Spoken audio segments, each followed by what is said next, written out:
Hello viewers, in today's session we are going to discuss another important application of Lagrange's mean value theorem related to inequalities, right?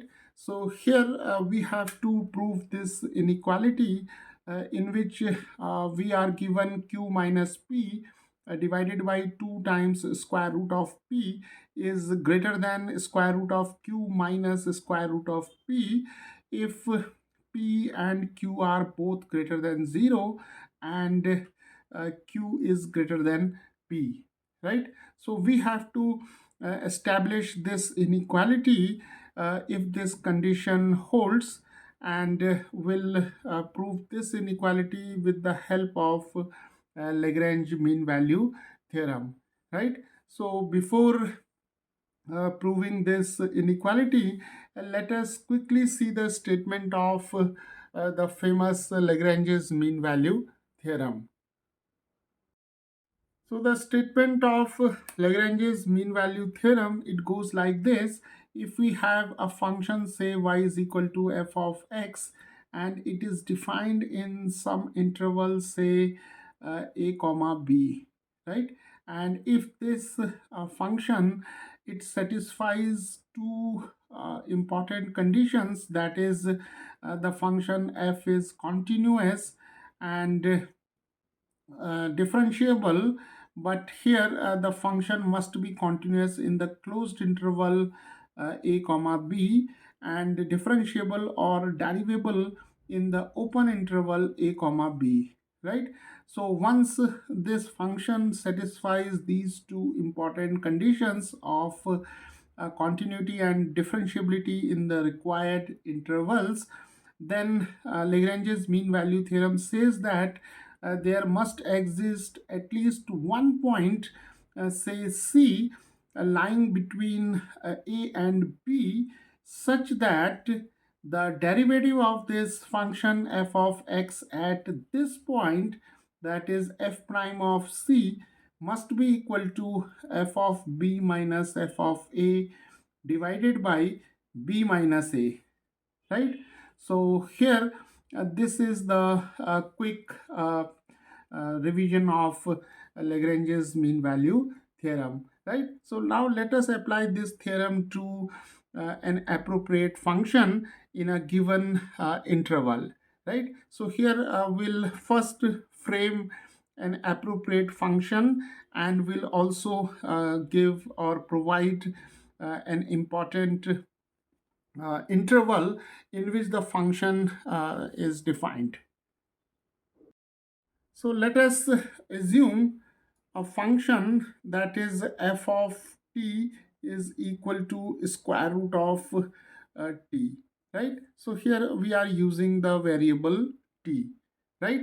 Okay, now we'll define this function f of t in the interval that is p comma q, right? Where p is greater than 0, that is p and q both are greater than 0 and q is greater than p, right?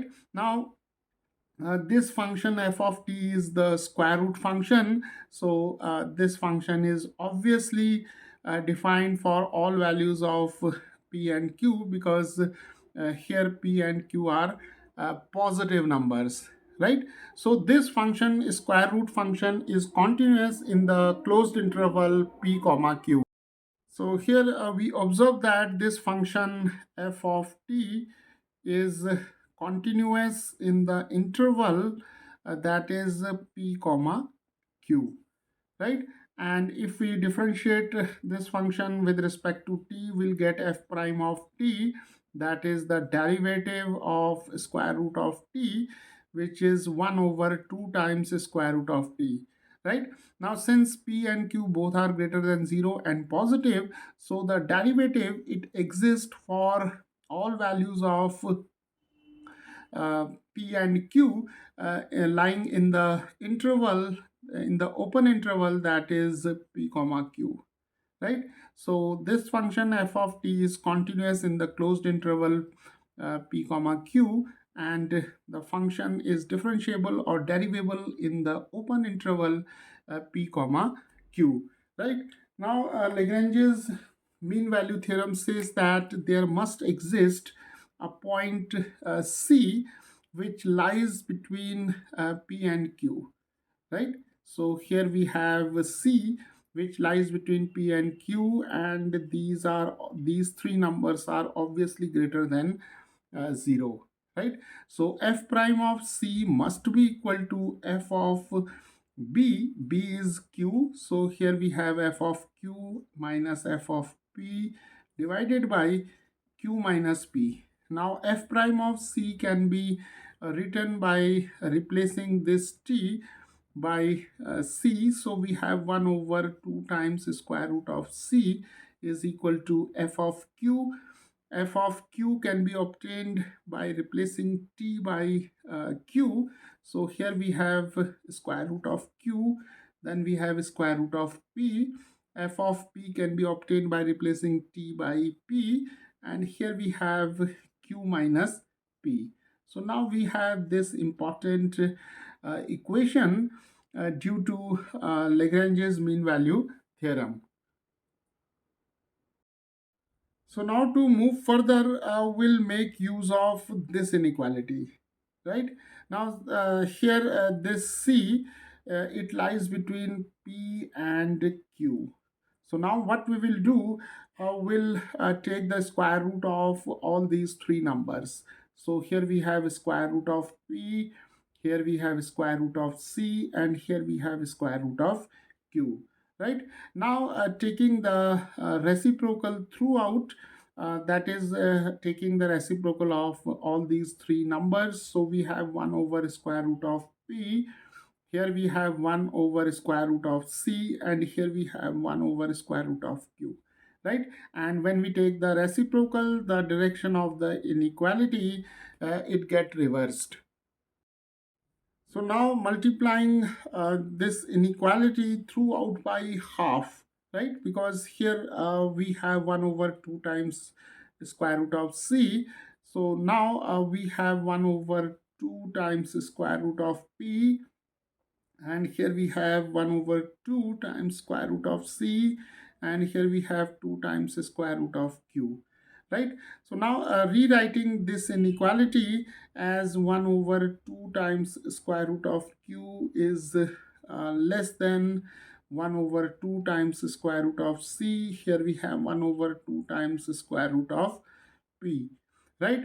Okay, so now here we have obtained this term, that is 1 over 2 times square root of C. So replacing this term by this expression, what we will get, we have 1 over 2 times square root of Q, and then we have here square root of Q minus square root of P, and then we have here Q minus P, and this is 1 over 2 times square root of P, right? So now from this inequality, what we will do, we'll retain only these two terms, right? That is, we'll retain only this part of the inequality to arrive at this result. So we'll neglect this term, that is 1 over 2 times square root of Q, because here we require only this one. So we have square root of Q minus square root of P over Q minus P is less than 1 over 2 times square root of P, right? And we can also frame another inequality, that is by taking this part. So we can also write here 1 over 2 times square root of Q is less than square root of Q minus square root of P over Q minus P. So from this inequality, we can frame two further inequalities, or two separate inequalities, right? But we have to take only this one, because this inequality will lead us to this result, right? So now multiplying both sides of this inequality by Q minus P, right? And here remember, Q minus P is a positive quantity, because here we have 0 less than p, and this is less than q. So p is less than q, so q minus p is greater than 0, right?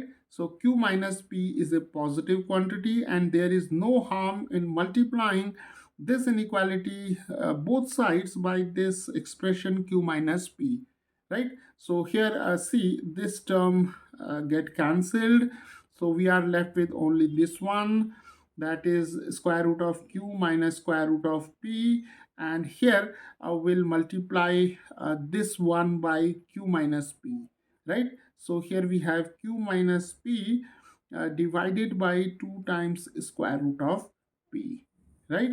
So where this is our required inequality.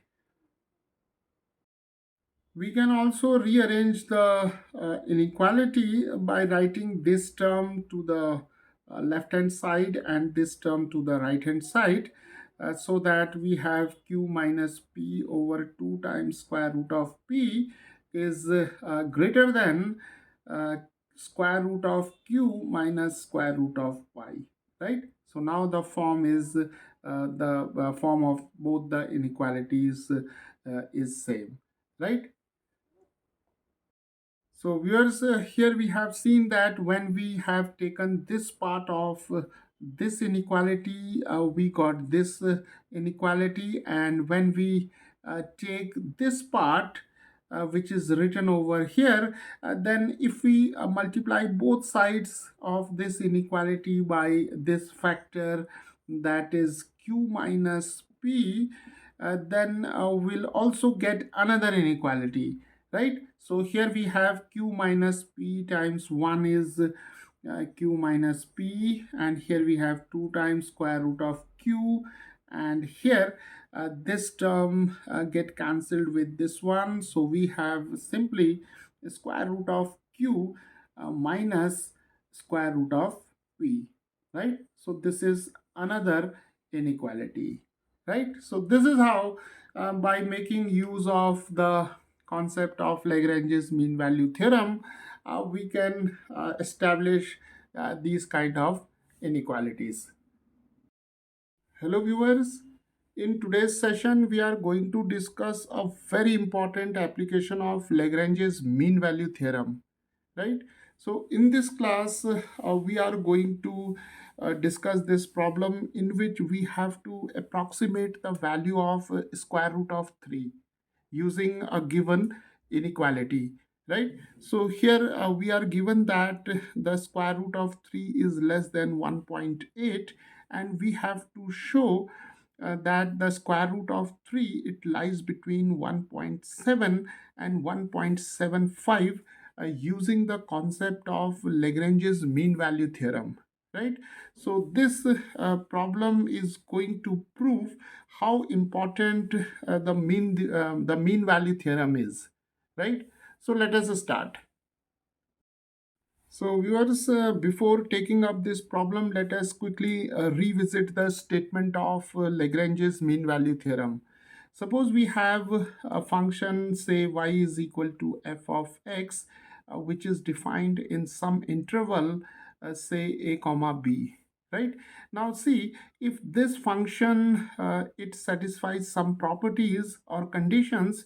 The first one is that this function is continuous in the interval, that is a comma b. So this is the closed interval, right? And if this function is derivable or differentiable in the open interval, that is a comma b, then the Lagrange's mean value theorem says that there must exist some number c between a and b, such that the derivative of this function at this point, that is f prime of c, must be equal to f of b minus f of a divided by b minus a, right? So the Lagrange's mean value theorem says that if we have a function y is equal to f of x, which is defined in some interval, say a comma b, and if this function is continuous in the closed interval a comma b, and this function is differentiable in the open interval a comma b, then there must exist a point c between a and b such that the derivative of this function, that is f prime of x at this point c, must be equal to f of b minus f of a divided by b minus a, right? So we'll use this theorem to approximate the value of square root of 3, in which we have to show that square root of 3, it lies between 1.7 and 1.75, provided we are given that square root of 3 is less than 1.8. So now to begin with, what we have to do, we have to first frame or construct a suitable function, right? See, here we have to approximate square root of 3. So let us assume a function of the form that is y is equal to square root of x, right? So we can here safely assume that we have the function y is equal to square root of x. Now let us see the interval. See, here we are taking the interval a comma b. So let us consider here the interval 3 comma 4, right? So we have to assume two things. The first one is a suitable function, which is the square root function here, and the suitable interval. So here we are taking the interval 3 comma 4, that is a is equal to 3 and b is equal to 4. And now we'll apply the Lagrange's mean value theorem to this function. So now the first condition is the condition of continuity, right? Now see, here we have the square root function, and we can easily observe that this square root function is defined for all values of x belonging to the interval that is 3 comma 4, including 3 comma 4, right? So square root of x is defined for all values of x belonging to this interval. So we can clearly say that this function is continuous in the interval that is 3 comma 4, right? So the function y is equal to square root of x is continuous in this closed interval. Now let us find out the derivative of y. So f prime of x is equal to dy over dx, that is equal to the derivative of square root of x, which is 1 over square root of x, right? And from here, or from this expression, we can easily see that the derivative, it exists for all values of x belonging to the interval 3 comma 4, that is x belonging to the open interval 3 comma 4, right? So x is positive in this interval, so the derivative exists for all values of x belonging to this interval, right? So we have seen that this function is continuous and differentiable. So now there must exist some point C which lies between this number and this number, that is 3 and 4, such that f prime of C must be equal to f of b. F of b is 4, f of 4, f of a is f of 3, and here we have 4 minus 3, right? So from mean value theorem, f prime of c is equal to this expression. Now f of 4 can be obtained by taking the square root of 4. Then here we have square root of 3, and here we have 4 minus 3 is equal to 1. And f prime of c can be obtained from here. So we can take x is equal to c in this expression. So we have 1 over 2 times the square root of c is equal to square root of 4 is 2, and here we have square root of 3, right? So now we have this important expression containing c. So now let us find out the value of c from this equation. Now see, we can write this equation as 2 times square root of c. Here we have 2 minus square root of 3. So we can assume 1 here. So now rationalizing the numerator and denominator here by 2 plus square root of 3. So we can multiply the numerator and the denominator by 2 plus square root of 3, right? So now we have 1 over 2 times square root of c. Here we have 2 square minus square root of 3 square, because this the product is of the form a minus b, or we can take it p minus q, and here we have p plus q, right? And in the denominator we have 1 times 2 plus square root of 3 is 2 plus square root of 3. So this is 2 square is 4, root 3 square is simply 3. So we have here 2 plus square root of 3. So this is 1 over 2 plus square root of 3, right? So now cross multiplying here, we have 2 plus square root of 3 is equal to 2 times square root of c, right? Now squaring both sides, we have 2 plus square root of 3 square, and here we have 4 times c. So now c is equal to 1 over 4, and here we have 2 plus square root of 3 square. So this is 1 over 4, and here we can apply the identity for a plus b whole square. So here 2 square is 4, and then we have the square of square root of 3, that is 3, and then the term 2ab. So this is 4 root 3, right? So now we have 4 plus 3 7, 7 plus 4 root 3 over 4, right?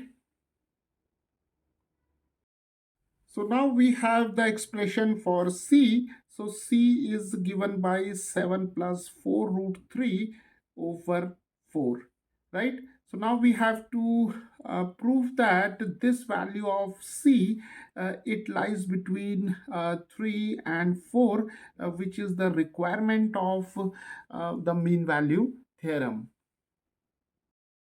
So now we know that the approximate value of square root of 3 is 1.732, right?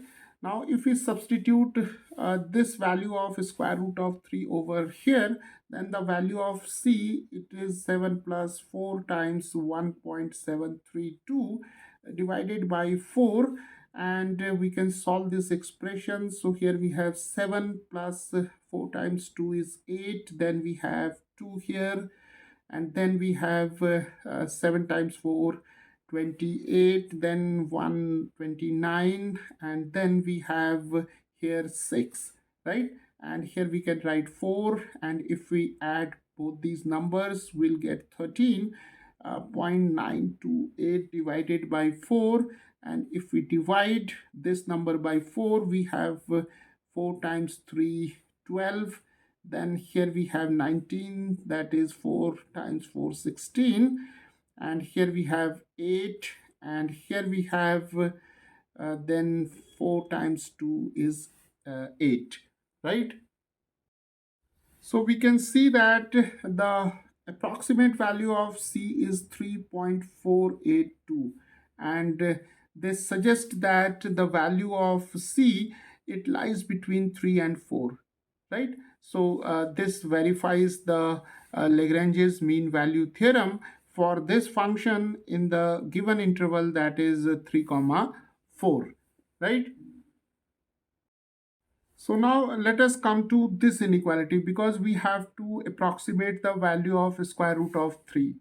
So what we will do, let us begin with this inequality. So here we have c lying between 3 and 4.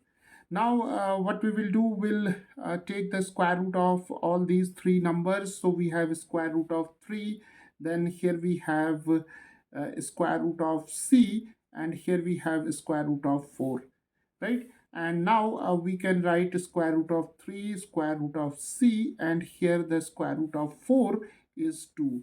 Now let us take the reciprocal of all these three numbers. So we have 1 over square root of 3, and then 1 over square root of c, and here we have 1 over 2.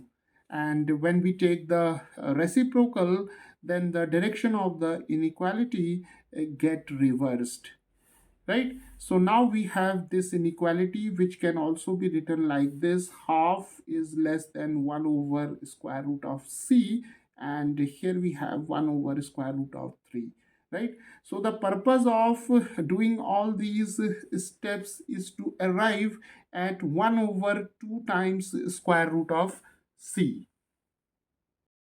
So now let us multiply this inequality throughout by half, because we need 1 over 2 times the square root of c.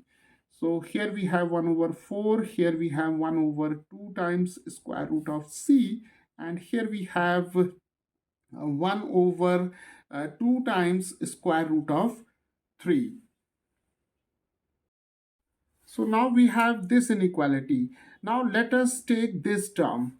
Now see, here we have 1 over 2 times the square root of 3. So let us rationalize the numerator and denominator, or by multiplying the numerator and denominator by square root of 3. So we have 1 over 4, then we have 1 over 2 times square root of c, and here we have square root of 3. 1 times square root of 3 is square root of 3, and this is square root 3, square root 3, that is 3. 3 times 2 is 6, right? Now this is an important step of this problem. Now see, here we have square root of 3 over 6, and now we have to use this inequality, that is square root of 3 is less than 1.8. Now see, if we divide both sides by 6, what we will get? Root 3 over 6, and here we have 1.8 over 6, and this is the square root of 3 over 6 less than 1.8 over 6 is 0.3, right? So now we have this important inequality, and see, here we have square root of 3 over 6. So square root of 3 over 6 is further less than 0.3 according to this inequality, right? So now we can write this inequality as 1 over 4, then we have 1 over 2 times square root of c, and then here we have 0.3. So now this 1 over 2 times square root of c can be replaced by this term, that is 2 minus square root of 3. So we have 1 over 4 less than, here we have 2 minus square root of 3, and here we have 0.3, right? Okay. So now what we will do, we'll subtract 2 throughout this inequality. So we have 1 over 4 minus 2, and here no, we are get rid of 2. We are simply having minus square root of 3, and here we have 0.3 minus 2. So now let us solve this inequality. So here we have 1 over 4 minus 2. So this is 1 minus 4 times 2 is 8. So we have 1 minus 8 over 4. Then we have minus square root of 3. And here 0.3 minus 2 can be written as 2.0. Then we can have here 0.3. This is 7. And here we have 1. So here we have minus 1.7, right? So now we can multiply this inequality throughout by minus 1. So the direction of the inequality get reversed, and these two numbers will also get reversed. So we have 8 minus 1 over 4, then we have square root of 3, then here we have plus 1.7. And 8 minus 1 is 7, so we have 7 over 4, and here we have square root of 3, here we have 1.7, right? And when we divide 7 by 4, we'll get 1.75. And here we have square root of 3, here we have 1.7, right? So we can also rewrite this inequality as 1.7 is less than square root of 3, and here we have 1.75, right? Which is the inequality which was to be proved, right? So this is how we can approximate the value of square root of 3 using the concept of Lagrange's mean value theorem. So viewers, through this lecture, we have seen that how important the Lagrange's mean value theorem is, right? And the Lagrange's mean value theorem has a wide applications which are usually or which we usually come across while solving different kind of problems.